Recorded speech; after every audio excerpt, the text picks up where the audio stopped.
Governor, I'm still just going through your responses here. I don't know if the responses are exactly as what you're reading to us. For instance, you told us Mutuini is at what percentage? Mutuini should be 80 to 85? 80. 90%. Yeah, 90%. Your own document says 35%, unless I have the wrong document.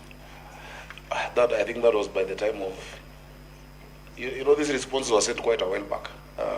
So Chair, we can update that. You remember there was an issue we discussed where it was novated, it's being done now between us and the national government. The expectation would be that the documents that are placed before the Senate are updated records, because it's a bit confusing here. I have seen you've said City Stadium is complete. The Joseph Kang'e, the grounds is complete in your document here. Phase 1. The first phase was it's in phases. The contract is the phase. The first phase was the grounds. The drainage has been done. There is new turf. We've completed that on Joka Denge and on Joseph Kang'e. Phase 2 that we're now doing in this financial year is the stands and the other facilities. Yeah, that was the contract. Then, Governor, and through the Chair, my concern would be that this document does not accurately represent the status on the ground. So, as it is, it should be able to say that this was phase 1 and this is phase 2. I can see here Kahawa West Market was to take 7 months from May of 2024. And if you're saying, as at this point, the document is talking about 45%, what is the status today? I'll have to get it, but it's much more advanced. It's almost done. Okay. I think Chair, the questions were very specific as to the financial year. I think your report is a bit obsolete because of the time you presented it was earlier. And I think next time I want you to maybe give us an addendum on the same. An addendum? Yes. Chair, we can supply that within this week. So, that's what I wanted to say. Yeah. Because there is no point of waiting for another day. Yeah. He can furnish us with documents maybe in the next... Give an addendum on that, and then we can be able to know the status of the projects. Mheshimiwa, go ahead. We can do that. Now it becomes difficult for me to engage, Chair, when we don't have the current information. But Governor, you have given a very interesting definition of what a stalled project is. Now to just the kawaida person who voted for you and me in Nairobi, do you really think that definition accords to the understanding of what a stalled project is? Maybe you can elucidate, Chairman.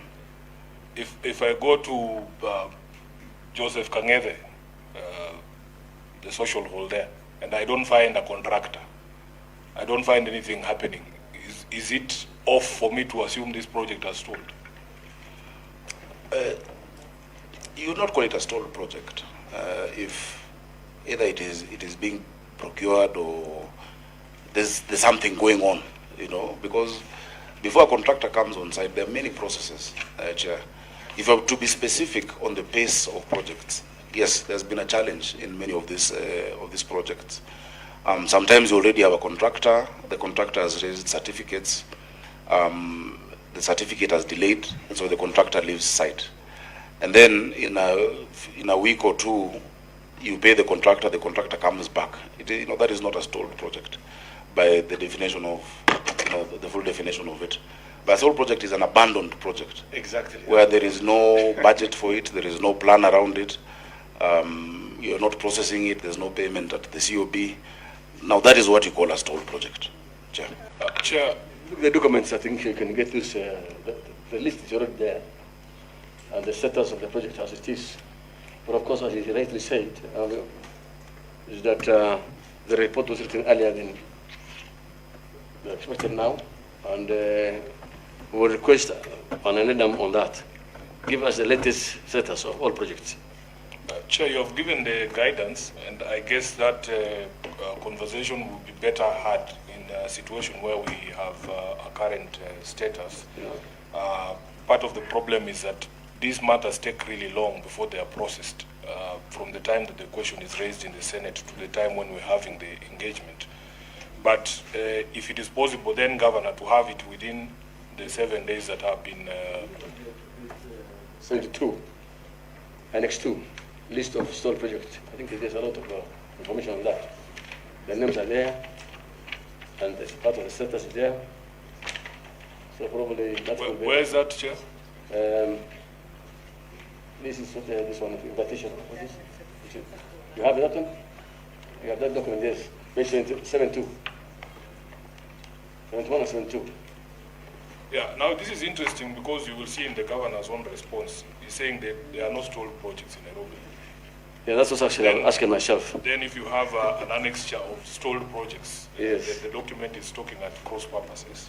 But the direction that you have given is good, so that we of have... course, I can say the delay due to lapse of time, like the NMS ones, and the money is already now, I can see 120 million given, like if you look at the construction and the completion of the works, mechanical what is Kibaki Hospital. If you look at the final reasons for delay, it seems already have been explained. Look at the number one, Kibaki Hospital, phase 2. But however, I think, Governor, I think you are not right to say there's no stall project. Definitely there are some. Because you have inherited some of these projects from NMS. And I don't think you have that much of budget to just complete them on time. So, yeah. Chair, I agree with you. You know, I just, beyond not liking the word. yeah, because you said you revived them. You have revived them only. We have revived. You see, yes, for instance, that one, at, I explained, I think in the last meeting, Senator, you were there, about a specific one at Mama Lucy. Mm-hmm. That now it is back on course. You know, we have done the recontracting. It had stopped because of the expiry when it was still at NMS. Okay. And so even when you maybe ask let me just help one thing. Let's agree on one thing, you know, and let them give us the project name, the status, what percent of work done, and what's remaining, so and Chair, maybe time of completion. When do you plan to complete it? That might take more than 7 days. Chair, point of order. Yeah. Chair, kindly allow me to register Please, my okay, presence. Sorry, I just overlooked. Thank you. Go ahead. Paris Tobiko is my name, a member of the committee. Thank you. Thank you. Welcome. So how long will it take? That will take you? How long will it take? How much time do you require for that? Maybe 14 to 21. You have to take your project management units to each and every site. We have 85 wards. And there are very, very many projects in all the 10 sectors. And so we have to get the exact status. I wouldn't want to bring inaccurate information. If you give us that, then allow a written submission so that by the time it comes, it is up to date. Because we know we've had issues of scheduling here and there. And Chair, I would also like, because I know you're going to visit some of the projects, you know, that we can actually look at some of those together. So if I think 21 days be okay, economic planning, 21? Yeah, my chief officer tells me that is okay, sufficient. Mheshimiwa Onyonka. Thank you, Chair. There are two things that have confused me. Item number one is the governor has explained the pending bills that exist. He said the law firms had claims to your county. And I wanted to ask, the projects that you have, either those that are unfinished, those that are ongoing, and those that are previously undone, and there are maybe, I don't know, you may have new ones.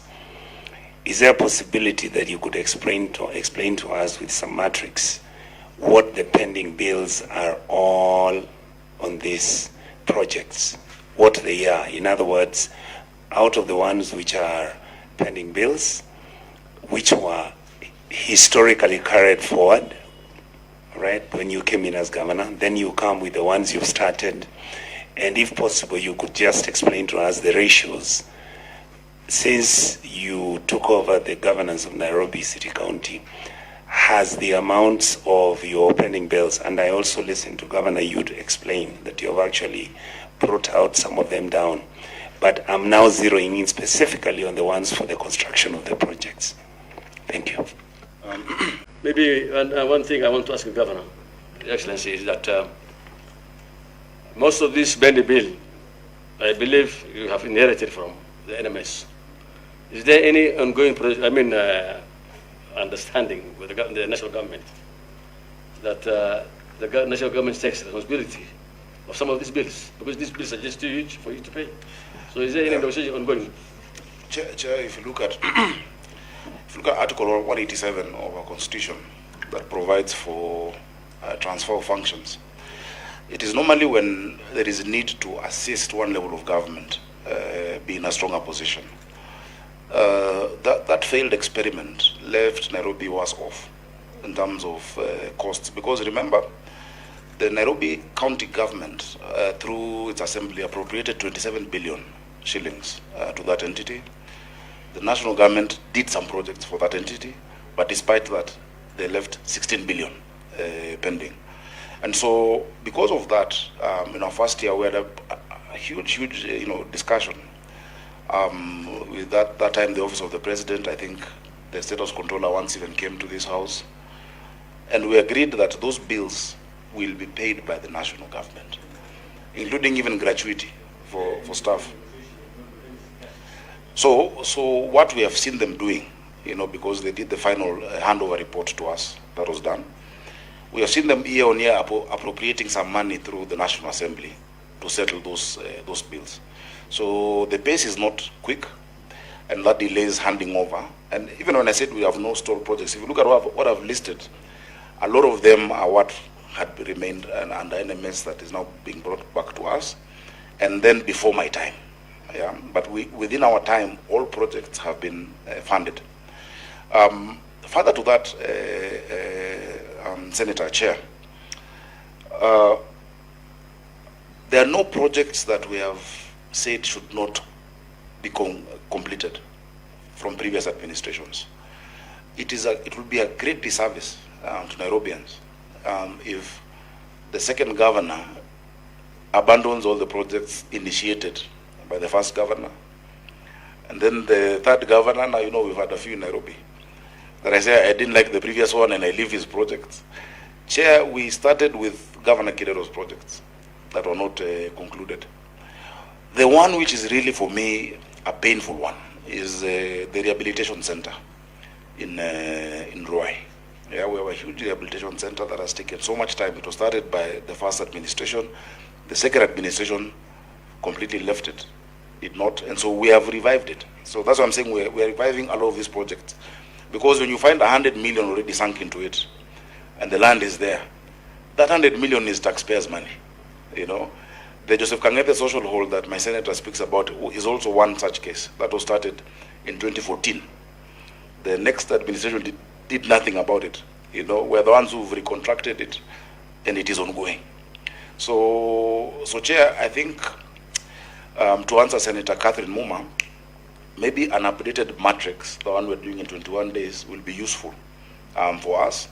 Because not only will I bring the project and our plan, I will also appeal to the Senate, pursuant to Section 6 of Urban Areas and Cities Act, for a special consideration of a conditional grant to the capital city, putting us just on the same formula. And I've grappled with this even from the time I was here. Having us on the same form, and I don't want to belittle any other county, but there are certain things that a capital city must have addressed as a matter of national interest and national priority. I keep giving the example, if Engineer Tirop's sector does not get allocation and he cannot pay the lights, it's a national security crisis, for instance, for the power. And that is why, we have negotiated and have now written to the Ministry of Energy that for Nairobi City, if you look at your power bill, all of you pay power in Nairobi, I'm sure. I don't know, Senator Peris Pesi Tobiko, whether you stay in Nairobi now. But in your power bill, you will find an amount called REP. That REP is rural electrification. And you pay your bill in Nairobi, a huge amount, almost 3.4%, is going to rural electrification. But you need street lights outside your house. And so I've told EPRA and the Minister for Energy that for Nairobi, the REP amount, because the Nairobi power bill is 8 billion every month. Or rather, Nairobians pay 8 billion to to Kenya Power. If we had 3% of that 8 billion ring-fenced towards public lighting, the city will be lit, because that is more than 300 million every month, just for the lights, for the cables, etc. So those are the progressive discussions that we need to have, and I think this committee actually is best placed to move us. We've seen devolution for 13 years. We've seen what has been attempted in the capital, including retransfer, but we can now be able to do a report and say, look, this is how, because Section 6 of Urban Areas and Cities Act has never been implemented. And it provides for a special arrangement between the capital as the hub, a regional hub. You know, yesterday I was at the airport receiving the Prime Minister of Malaysia, you know. I know there's no other governor who would go do that because he's coming to the capital. We are doing an MOU with his capital. You know, we've done one with LA. There's certain things that Nairobi needs, that formula of distribution, or rather of equitable share, cannot address for the capital. And that is our biggest challenge. So I'll bring those projects and we say, okay, this is my budget. I will lay it all out. This is what we need. How can you help us finance those needs, Chair? Thank you. Thank you. Chair, there's a question that Senator Onyonka asked.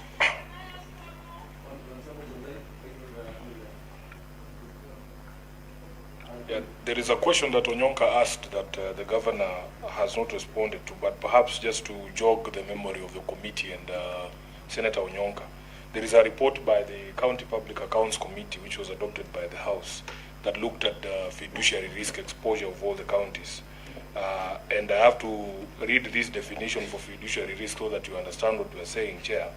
It's an assessment on the level of misapplication and misappropriation of resources. This relates to the likelihood that funds are not used for the intended purpose, do not achieve value for money, and are not properly accounted for. So the total risk for all the counties was 532.6 billion. That fits in that definition. And Nairobi was leading with 157 billion such amounts. Chair, the total value of stalled projects is 7.59 billion for the all of the counties. But out of that, Chair, you'll see, like, for our 4 hospital projects alone, we are talking a total of about 1.36 billion Kenya shillings. So it's a serious issue, Governor, and I wish that we would focus on that before we start looking for governors of LA to come and sign agreements with us. We need to resolve our own issues here.